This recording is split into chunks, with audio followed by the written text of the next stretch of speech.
Bentar. Baik, Assalamualaikum warahmatullahi wabarakatuh.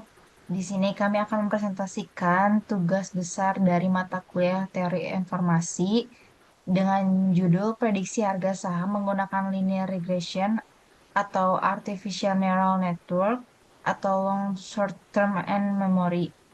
Nah, di sini beranggotakan dua orang, saya sendiri Yorisa Selviana dan rekan saya Ali Astra Mikael. Baik, selanjutnya langsung ke pembahasan saja. Di sini ada beberapa pembahasan.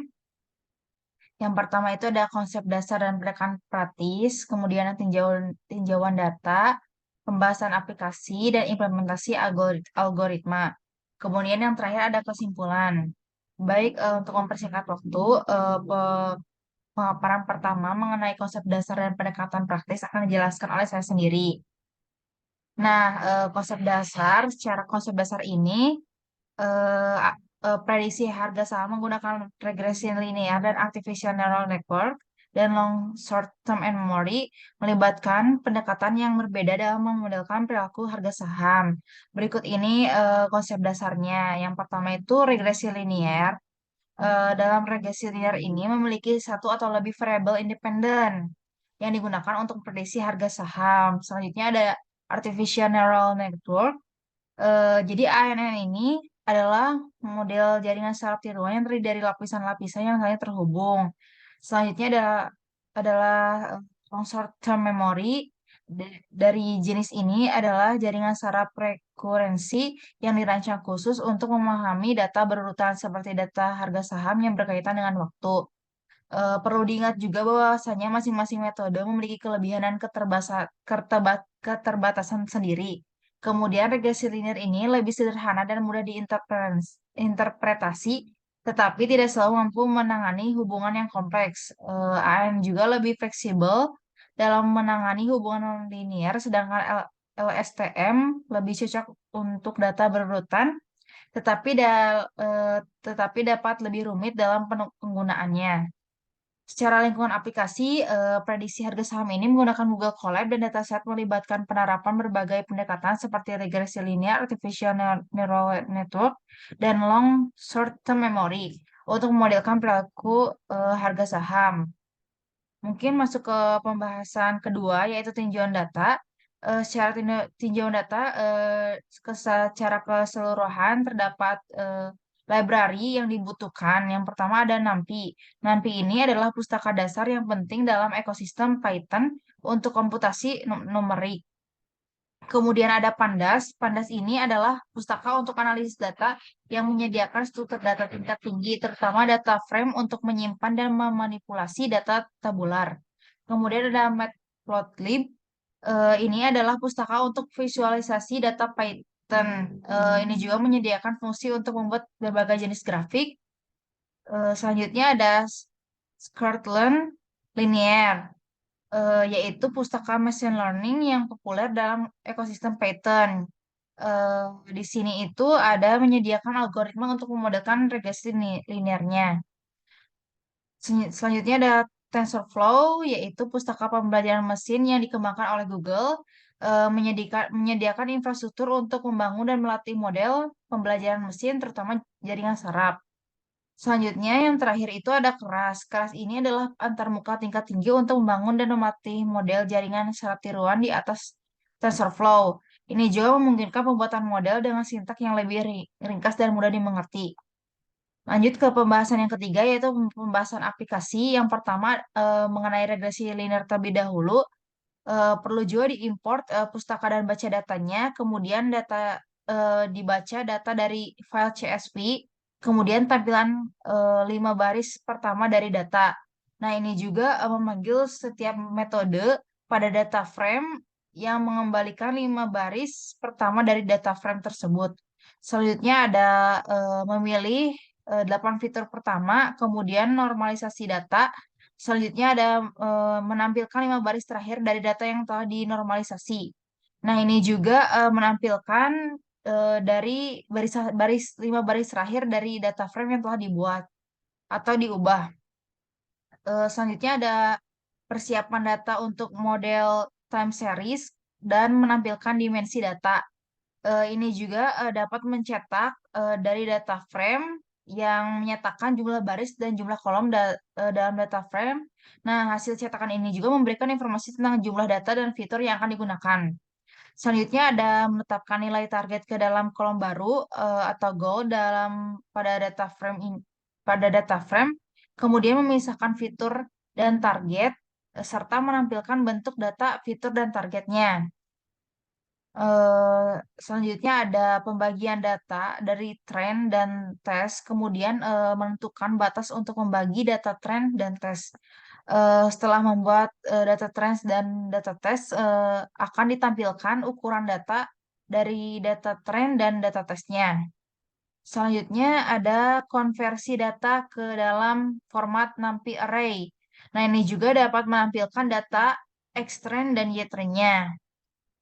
Lanjut ke import linear regression from scikit-learn dan diinisialisasi model linear regression-nya serta melatih model menggunakan data pelatihan.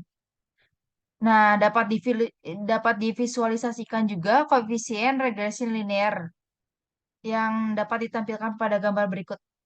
Selanjutnya, masuk ke membuat prediksi pada set pelatihan menggunakan regresi linear.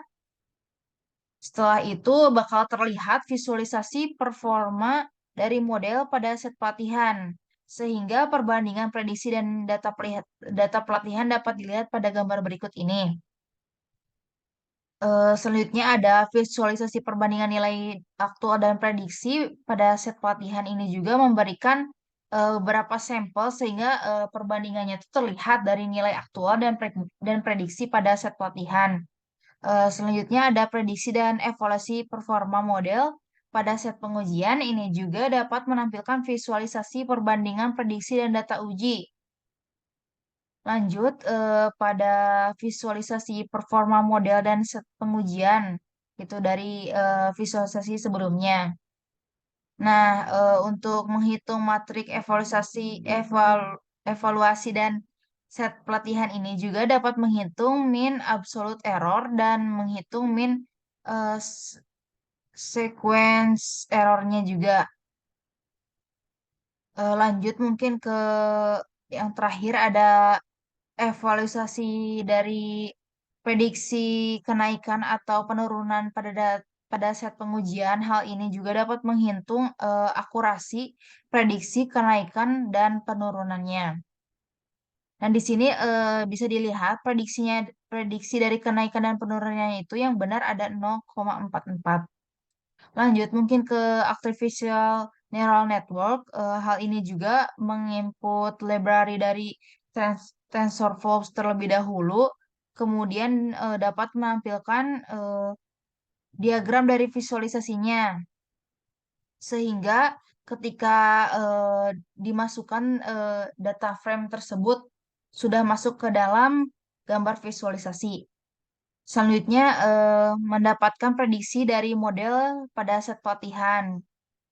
Kemudian hasil dari tersebut dapat dilihat visualisasi dari performa model dan set pelatihannya, sehingga dapat prediksi dan dari data pelatihan itu terdapat perbandingannya dari beberapa sampel. Kemudian dapat divisualisasikan perbandingan nilai aktual dan prediksi pada set pelatihan. Nah, mungkin lanjut pada membuat prediksi pada set pengujian menggunakan model. Hal itu bisa terlihat pada visualisasi perbandingan eh, nilai garis asli dan garis prediksinya pada set pengujian. Sama halnya dengan hal ini terdapat visualisasi perbandingan data aktual dan prediksi pada set pengujian. Selanjutnya mungkin seperti yang pada regresi linear terdapat menghitung mean absolute error-nya. Langsung masuk ke evaluasi ya. Di sini bisa dilihat dari evaluasi perhitungan itu terdapat prediksi kenaikan atau penurunan yang benar itu 0,472. Mungkin langsung ke long short term memory. Nah, di sini juga sama halnya seperti metode-metode yang lain, perlu juga mengimport library yang dibutuhkan. seperti import keras. Selanjutnya setelah diimport keras tuh ada mempersiapkan dari data frame yang telah dibuat, kemudian lanjut ke mengatur tingkat eh, pemodelan gitu, baik itu untuk menambahkan LTSM, LSTM atau eh, masalah regresi menggunakan akurasi sebagai metrik evaluasi. Kemudian dimasukkan juga membuat data time series-nya juga untuk membuat sekumpulan data dengan panjang sekuens tertentu. Nah, mungkin bisa dilihat juga ada extend dan yetrend juga dimasukkan dalam pengujiannya. Kemudian import libraries seperti fungsi build model, kemudian juga ada keras, dilanjutkan dengan contoh model LSTM untuk prediksi harga sahamnya. Lanjut mungkin ini juga menampilkan pengujian menggunakan visualisasi dari data frame yang telah dibuat gitu. Selanjutnya dengan memprediksi nilai target dan set pelatihan menggunakan model. Dapat dilihat juga visualisasi performa model dan set pelatihan, sehingga dapat menghasilkan perbandingan prediksi dan data pelatihannya. Selanjutnya, membandingkan data aktual dan prediksi pada set pelatihan. Perbandingan ini dapat dilihat dari beberapa sampel yang telah dimasukkan. Kemudian masuk ke melakukan prediksi pada set pengujian, sehingga didapat dari visualisasi perbandingan antara data asli dan prediksi. Mungkin bisa dilanjut ke visualisasi tersebut bisa dimasukkan ke perbandingan harga saham dengan model LSTM. Lanjut, secara evaluasi juga dihitung nilai mean absolute error-nya. Mungkin bisa dilanjut ke dari hasil evaluasi tersebut diprediksi yang benar mengenai naik atau turunnya itu 0,144 gitu. Mungkin sekian penjelasan dari saya. Mengenai bab 4 implementasi algoritma akan dijelaskan oleh ahli Astra. Kepadanya dipersilahkan. Baik, terima kasih ya atas waktu dan kesempatannya. Di sini saya akan menjelaskan mengenai beberapa implementasi algoritma yang kita pakai untuk membuat aplikasi ini. Terdapat algoritma regresi linear, ANN atau Activation Neural Network, dan juga terdapat Long Short Term Memory atau LSTM. Yang pertama sih saya akan menjelaskan mengenai regresi linear. Ini seperti kita tahu bahwa regresi linear ini bukan metode statistik, ini juga untuk mengukur hubungan antara dua variabel yang independen atau bebas dan variabel dependen. Metode ini mencari dua garis lurus terbaik. Nah, untuk mencari dua garis terbaik ini kita juga bisa menggunakan eh, yang namanya suatu metode algoritma yang namanya mean square error atau eh, least square square method gitu, untuk mencari eh, metode atau bias yang sedikit untuk mencari menambah nilai prediksi yang sesuai gitu untuk di bagian gradient descent-nya gitu. Dan regresi linear ini juga diterapkan dalam berbagai konteks, seperti pada kasus kami regresi saham gitu. Ada juga beberapa konteks lain termasuk ekonomi, keuangan, ilmu sosial dan juga alami alam yang untuk variabel-variabelnya sendiri ada model regresi. Di model regresi juga terdapat beberapa model untuk regresi linear. Yang pertama ada simple linear regresi gitu, yang mana ini merupakan model yang paling sederhana yang terdiri dari dua variabel, yaitu variabel label dan feature, yang mana terdiri dari x plus bx dan juga ditambah nilai c-nya gitu. Untuk x plus y, x-nya itu terdiri dari label dan feature-nya begitu. Regresi linear sederhana ini juga dalam fase satu variabel, linear sederhana mendefinisikan ketergantungan antar variabelnya untuk menciptakan suatu prediksi. Nah, begitu. Yang kedua itu modelnya ada MLR atau multi-fold variate linear regresi. Gitu. Untuk MLR sendiri, teknik statistik itu memprediksi hasil dari sebuah variabel yang menggunakan sejumlah variabel penjelas, dan tujuan dari amal ini menciptakan model hubungan linear juga sama seperti simple linear regresi yang variabel dependent Y yang sedang dianalisis oleh model. Untuk rumus yang ditunjukkan adalah rumus matriks dengan rumus sebagai berikut. Nah, ini untuk rumus dari MLR-nya.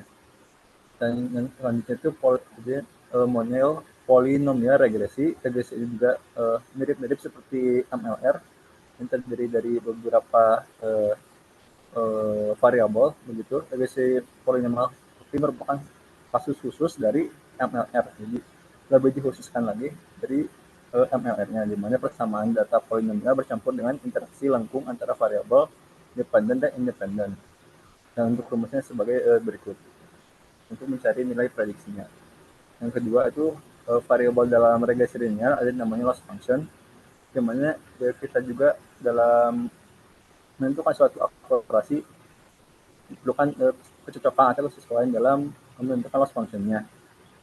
Dan loss function ini biasanya berupa angka negatif, di mana nilainya itu di bawah dari 0. Prediksinya menimbulkan loss 0. Dalam masalah regresi, loss function yang paling umum adalah square error. Sebagai contoh sebagai berikut. Ini untuk rumusnya dalam mencari loss function, di mana kita menggunakan weight dan bias, dan sama dengan 1/2 konstanta dikalikan dengan y-hat atau prediksi awal, dan juga dikurangi prediksi yang diekspektasikan. Nanti dikuadratkan untuk mencari square error-nya. Tapi di dalam pencarian mean square error ini bahwa ada perbedaan yang besar antara estimasi dan target yang menyimpan kontribusi yang lebih besar pada loss karena bentuknya kuadratik.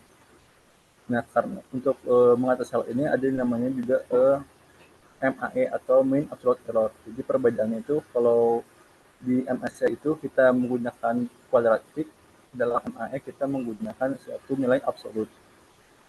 Yang mana nilai itu dalam bentuk bulat, tidak minus. Nah, itu untuk rumusnya. Untuk mengukur kualitas modul pada seluruh set, kita bisa mengambil rata-rata atau secara ekuivalen dan jumlahnya juga dari loss pada training set. Ini untuk rumusnya. Gitu. Yang terakhir itu variabelnya ada prediksi. Dengan model tersebut, sekarang dapat membuat prediksi untuk contoh yang baru. Nah, kita juga bisa memprediksi seperti tadi dalam hal ekonomi, atau berbagai prediksi lainnya yang menggunakan dua variabel atau lebih. Pada praktisi deep learning menyebutkan bahwa fase prediksi sebagai inferensi, tetapi ini sedikit keliru bahwa inferensi merujuk secara luas pada kesimpulan apapun yang dicapai berdasarkan buktinya. Dan juga dalam literatur statistik, inferensi lebih sering berarti inferensi parameter dan terminologi yang berlebihan, yang menyebabkan kebingungan yang tidak perlu ketika belajar dan mendalam berbicara dengan ahli statistik. Berikut ini akan menggunakan prediksi juga jika mungkin, berdasarkan visualisasi perbandingan antara hasil prediksi dan data uji pada model yang telah dikembangkan. Nah, ini untuk perbandingan garis asli pada prediksi dan data uji. Nah, karena kita juga menggunakan MAE untuk visualisasinya, untuk loss function-nya, jadi kita bisa mendapatkan akurasi yang cukup akurat gitu. Untuk visualisasinya sendiri kita menggunakan matplotlib dan juga sklearn. Nah, ini untuk mendapatkan di performanya bisa dilihat bahwa performa dari penggunaan regresi linear ini mencakup nilai yang cukup aktual dengan grafik yang prediksi yang meningkat gitu. Seiring dengan berjalannya epoch yang dilakukan pada proses training. Ya. Lanjut ke pembahasan selanjutnya yaitu mengenai ANN atau Artificial Neural Network. ALN ini suatu metode supervised learning yang mana kita memerlukan suatu uh, uh, uh, model awal atau data awal agar kita bisa membuat suatu model yang diharapkan. Terdapat beberapa jenis data yang digunakan dan tujuan pemodelan. Yang pertama itu ada layer dan juga neurons. Nah, pada ANN ini uh, dari layer input bisa menyebut beberapa fitur input, setidaknya satu lapisan atau sembunyi yang memproses atau hidden layer yang memproses fitur dari kumpulan data dan menghasilkan suatu output dari neuron tersebut. Untuk membantu penggunaan hidden layernya, kita juga diterapkan yang namanya bias dan juga weight begitu. Yang kedua, untuk salah satu metode juga yang kita pakai yaitu backpropagation, yaitu proses pembelajaran juga yang terdapat di ANN dengan menggunakan algoritma backpropagation yang merupakan proses optimasi di mana bobot yang mewakili neural network diperbarui menggunakan metode atau rantai untuk menghitung gradien fungsi loss terhadap bobot. Nah, ini juga salah satu bentuk optimalisasi yang dilakukan, yaitu bisa menggunakan propagation untuk mengatur weight dan juga bias sehingga kita dapat meningkatkan akurasinya begitu. Jadi aturan gradien yang juga menurun seiring dengan training yang dilakukan. Boleh ke atas sedikit.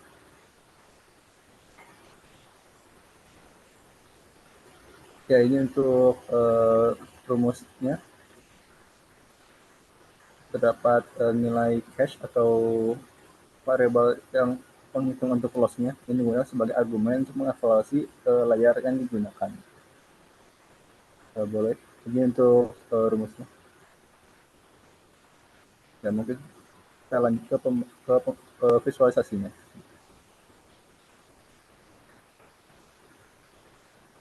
Nah, ini untuk perbandingan garis asli dan garis prediksi pada set pengujian. Nah, bisa dilihat kalau kita menggunakan artificial neural network, perbandingannya berbeda ya dengan linear regresi di sini, karena artificial neural sendiri biasanya kita pakai untuk mempresentasikan nilai target gitu. Dan juga kita biasanya menggunakan AI untuk dalam computer image atau image recognition gitu. Jadi untuk prediksi saham ini untuk akurasinya dan garis asli dan garis prediksinya tidak seakurat dengan linear regresi. Boleh diserah ke bawah. Nah, sama dengan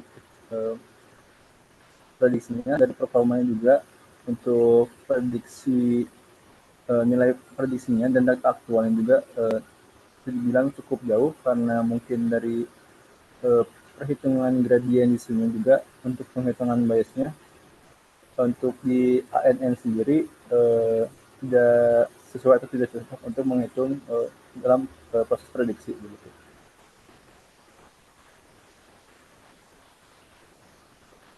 Dan yang terakhir di sini ada LSTM, di mana LSTM ini singkatan dari long short term memory, dan LSTM ini merupakan pengembangan dari recurrent neural network atau singkat dengan RNN.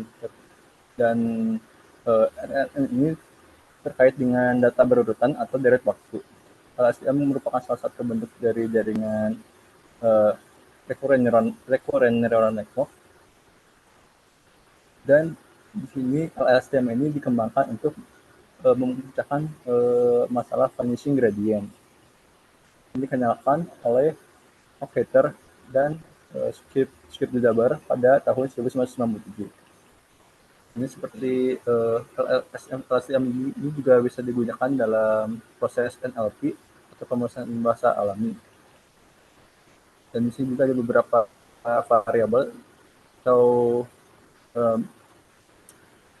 model ya, variabel maksud saya yang terdapat pada LSTM. Yang pertama ini untuk ada vanishing gradient karena pada RNN konvensional itu terdapat vanishing gradient dan vanishing gradient ini terjadi karena gradient menjadi semakin kecil seiring dengan meningkatnya kedalaman jaringan.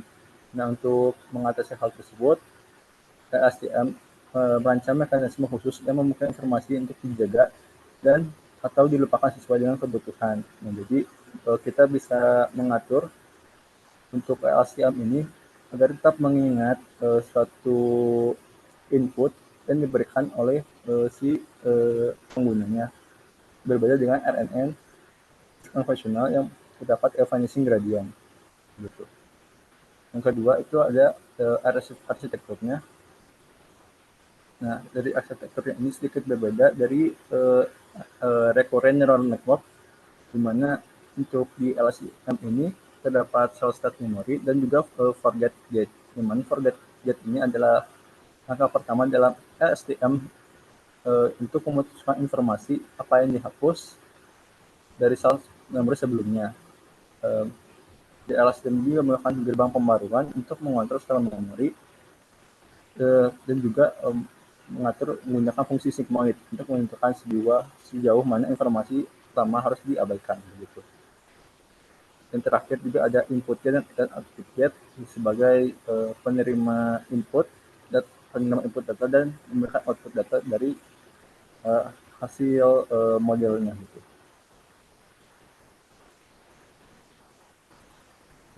Ada beberapa lagi yaitu ada beberapa variabel lagi yaitu penggunaan dalam urutan waktu, training dan hyper parameters seperti model jaringan saraf lainnya. LSTM juga melibatkan proses pelatihan menggunakan metode penilaian gradien atau stokastik atau SGD ya, atau varian-varian seperti ADAM.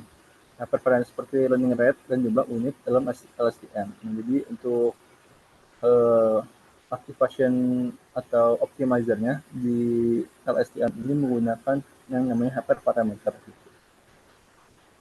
Dan dalam LSTM juga terdapat beberapa variasi gitu. Seperti contoh salah satunya tuh gate recurrent unit atau GRU LSTM. Nah, ini untuk percobaannya di dalam kasus kita untuk perbandingan antara data asli dan data prediksinya.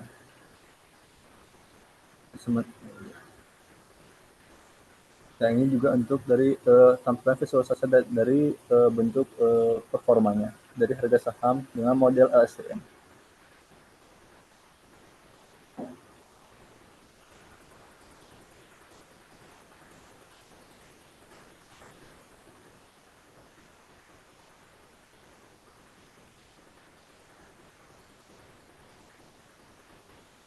Ya, mungkin sekian yang dapat saya sampaikan untuk algoritma dari implementasi algoritma yang kita pakai untuk pengembangan aplikasi ini. Untuk kesimpulan, saya kembalikan kepada Yorisa. Baik, terima kasih kepada Ali Astra Mikail. Selanjutnya dari kesimpulan ini, prediksi harga saham menggunakan metode linear regression, artificial neural network, dan long short term memory merupakan pendekatan yang berbeda dengan tingkat kompleksitas yang bertingkat. Dari pilihan antara regresi linear, AN, dan LSTM ini tergantung pada sifat data dan kompleksitas masalah. Kemudian, regresi linear ini cocok untuk hubungan linear sederhana, sementara AN dan LSTM ini lebih sesuai dengan untuk data yang kompleks dan dinamis seperti harga saham. AN dan LSTM ini dapat memberikan performa yang lebih baik dalam memahami pola yang rumit, tetapi perlu dilakukan penyesuaian dan tuning parameter yang cermat. Sebaiknya juga eksperimen dengan beberapa metode dan pilih yang memberikan hasil yang terbaik berdasarkan evaluasi performa dan kebutuhan spesifik dari proyek prediksi harga saham. Baik, mungkin sekian pemaparan dari kelompok kami. Mohon maaf bila ada kesalahan. Wassalamualaikum warahmatullahi wabarakatuh.